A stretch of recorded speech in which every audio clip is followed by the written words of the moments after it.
E deputados e senadores rejeitaram o veto ao dispositivo relacionado ao adicional ao frete para a renovação da Marinha Mercante, que traz aí as regras de cálculo de frete nas navegações.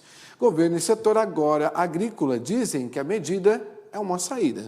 Mas o Sindicato Nacional da Indústria de Matérias-Primas para Fertilizantes, o Simprefert, critica a medida com a justificativa de que aumentaria a dependência externa. Esse é o tema da nossa entrevista com o Bernardo Silva, que é diretor executivo do Simprefert. Está conectado aqui conosco. Boa noite, Bernardo. Seja bem-vindo. Boa noite, muito obrigado pela oportunidade. Bernardo, qual é a análise da votação desta noite? Bem rápida, inclusive, aconteceu agora há pouco. A gente já está aqui atualizando os dados para os nossos assinantes. Eu gostaria que você comentasse sobre isso, Perfeito. Nós entendemos que qualquer medida que visa diminuir a carga tributária do país como um todo é importante. Mas a gente tem que entender que os diferentes setores e indústrias têm dinâmicas e estruturas de mercado específicos. No caso de fertilizantes, é um setor comoditizado, global, cuja concentração de produção está em poucos players e, portanto, tem aí uma dinâmica bastante sui generis. Na nossa visão, a redução do adicional de frete, ele melhora a competitividade do produto importado, em detrimento da produção nacional, melhora a sua competitividade e desestimula a produção nacional, uma vez que é mais vantajoso para o país importar, e aí com isso a gente aprofundar ainda mais a nossa dependência, que hoje beira 90%. Além dessa dependência que pode aumentar, que outros prejuízos você pode destacar para a gente? Na nossa visão, dado a dinâmica de mercado, a estrutura de mercado como ela funciona, há um risco sim de ter o impacto inverso do que se pretende. Ao invés de reduzir o custo de fertilizante, há uma expectativa, uma avaliação de que ela poderia aumentar o preço do fertilizante, uma vez que, desestimulando a produção nacional, a gente busca esse adicional necessário para cumprir com as entregas e a demanda nacional fora do país. Com isso, aumenta ainda mais a concentração de mercado numa indústria que tem um poder de influência bastante forte.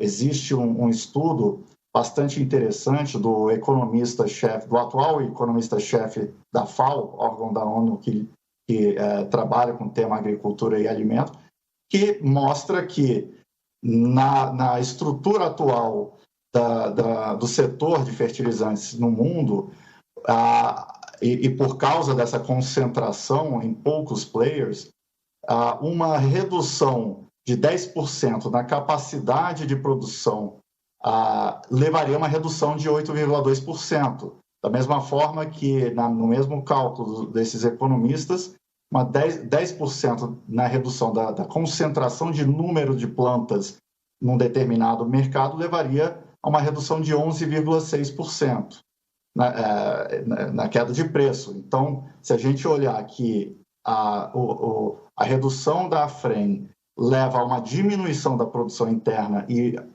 maiores vantagens para se importar, o resultado vai ser o contrário. A gente vai ter um aumento do preço de fertilizantes praticado no país. Bom, a gente sabe que recentemente foi lançado aí o Plano Nacional de Fertilizantes. Aquela preocupação, as autoridades, todo mundo em cima para saber qual a alternativa que o Brasil tem diante disso, Ou seja, uma solução, e é difícil, diante de uma pressão tão grande que está acontecendo, já trazer também solução rápida. Agora, do que foi lançado aí pelo governo federal, qual a sua análise? A gente tem um caminho aí pela frente, pelo menos uma luz para que não falte ou que a gente consiga, aqui pelas nossas tecnologias no país, ter a nossa própria produção para não ficar tão dependente dos outros? Certamente, o Brasil já teve uma participação nacional muito maior no mercado hoje que é praticado no país.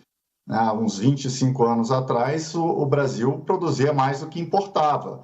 Foi a partir de políticas públicas como essa que foi implementada, que dão mais vantagens para o país, que a gente viu uma explosão de importação. A partir de 1997, com a isenção de tributação de ICMS para fertilizantes importados, a gente registrou um aumento ao longo desses últimos 25 anos de mais de 610%, enquanto a produção nacional ficou no mesmo patamar, por causa dos desinvestimentos. Então, no curto prazo, o país tem sim condições de produzir e melhorar o risco que hoje a gente tem de quase absoluta dependência externa.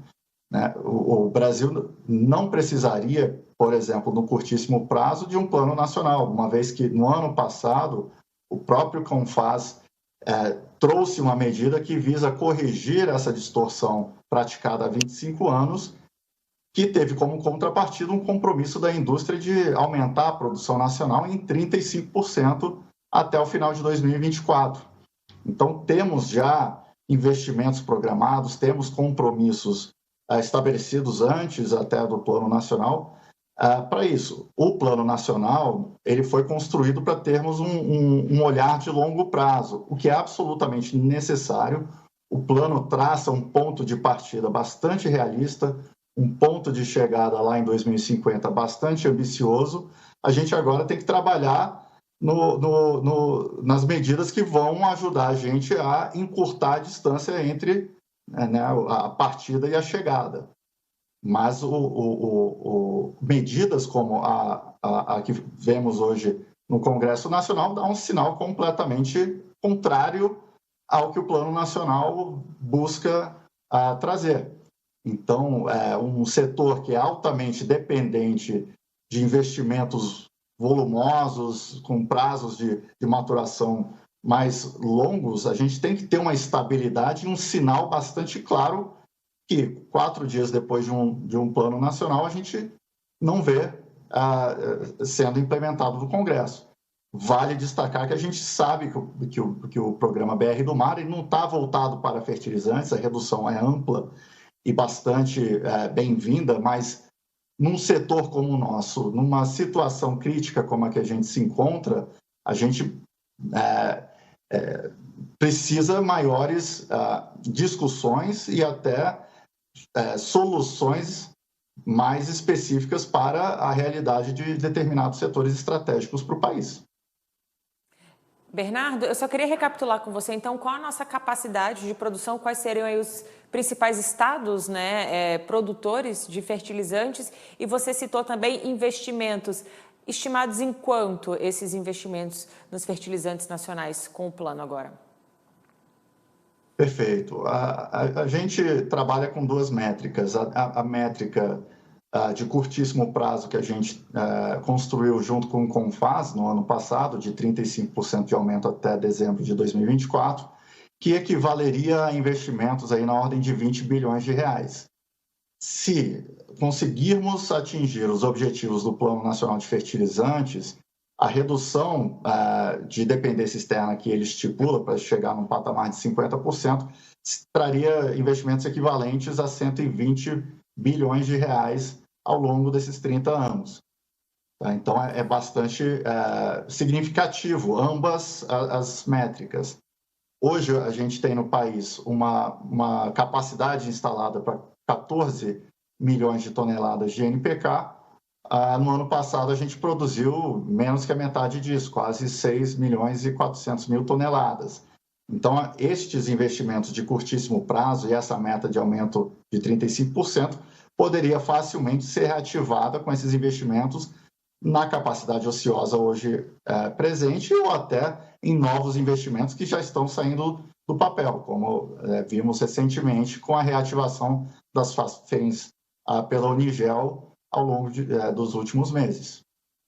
Bernardo Silva, diretor executivo do Simprefert, muito obrigado aqui pela sua análise, por trazer essas informações aqui para nós do Agronoite e até uma próxima oportunidade aqui com a gente. Obrigado, foi um prazer.